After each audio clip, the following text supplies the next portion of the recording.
By the time most of you guys are watching this video right now, the update is undergoing maintenance and is about to drop on the live servers. This is everything that has been on the test servers over the past few weeks.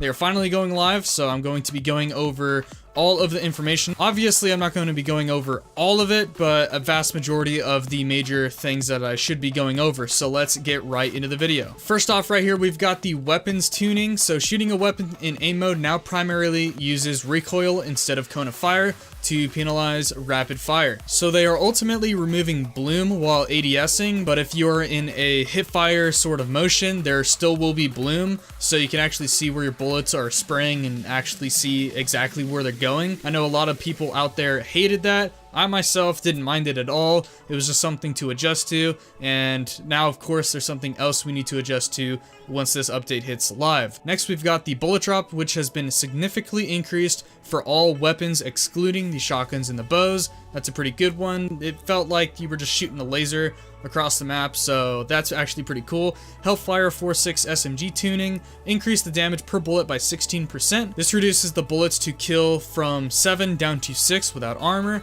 Headshots is a 3 to the helmet and 2 without. Slightly reduce the fire rate, lower ammo capacity from 30 to 24. Ultimately, the Hellfire needed a reworking. It just really wasn't a good gun in the game, so I'm glad they did this. This seems like it would do very, very well. I myself did not try it on the test servers, but from what I'm gathering right here, it did very, very well. So next up, smoke grenades, inventory capacity reduced to 50. It used to be at 100. So you guys remember they upped everything on the throwables. They just completely drastically changed how throwables work. They just upped the weight for everything, so you can only have a couple of things in your inventory, if even that. So now they've reduced only the smoke grenade from 100 down to 50, which is going to be pretty awesome. Also, along with the weapons tuning, crossbow no longer sways while zooming in. So this next thing right here, the gameplay updates, I'm going to be going through this relatively fast because there's a lot of information here, so let's get right into it. There is now player-to-player collision for teammates and enemies. The loot distribution, we've added a new system that makes the distribution of loot much more consistent than before. Overall loot density has been slightly increased to make sure that there aren't buildings that have no loot. Finding the essentials gun, backpack, helmet should take less time on average. Crouch tuning, it is now faster to crouch down and stand up from crouch. Added a crouch fatigue system that will increase the time it takes to stand up from crouch after repeatedly going in and out of crouch. So I did it myself on the test servers.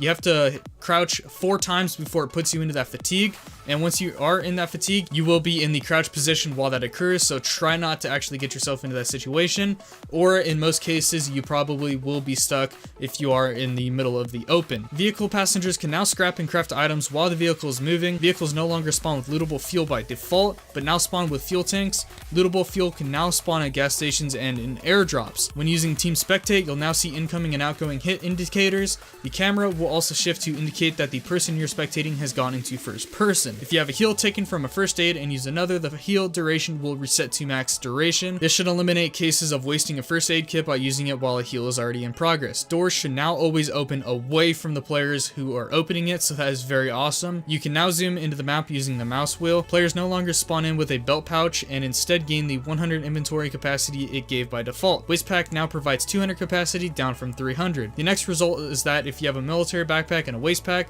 you'll have the same total capacity provided as you did previously. Pretty much what it means is that you won't spawn with a belt pouch anymore, and you won't be annoyed to drop the old one once you pick up the newer one. And finally, vehicles now take damage from other nearby vehicle explosions. So that's pretty interesting, a lot of information there. And guys, the biggest information of all throughout all of this is the Trickster crate. So the new crate will begin dropping in game. I'm not sure entirely if you can get this crate by winning games, if that's what they mean by dropping in game, or if you can just spend money on them like previous crates like the Frostbite, the Nemesis, the Nomad, and such. So I'm not entirely sure on this one, but that would be cool, is if the only way you can get these crates is by winning games. That would be pretty cool, or if there were other ways for it to drop. They haven't given us any information on what is inside the crate yet. You can see a couple of items items that will be inside the crate. Also, along with this update, the new skirmish, the Swagnum Opus, will be live. This will only be available from Friday, Saturday, and Sundays. So if you guys didn't read up on what the Swagnum Opus is during these past couple of weeks, I guess I'll link it down below so you guys can read all up on it. One thing you'll notice when you're in the Fort Destiny is that they added leaderboards to the walls, such as daily kills, daily wins, monthly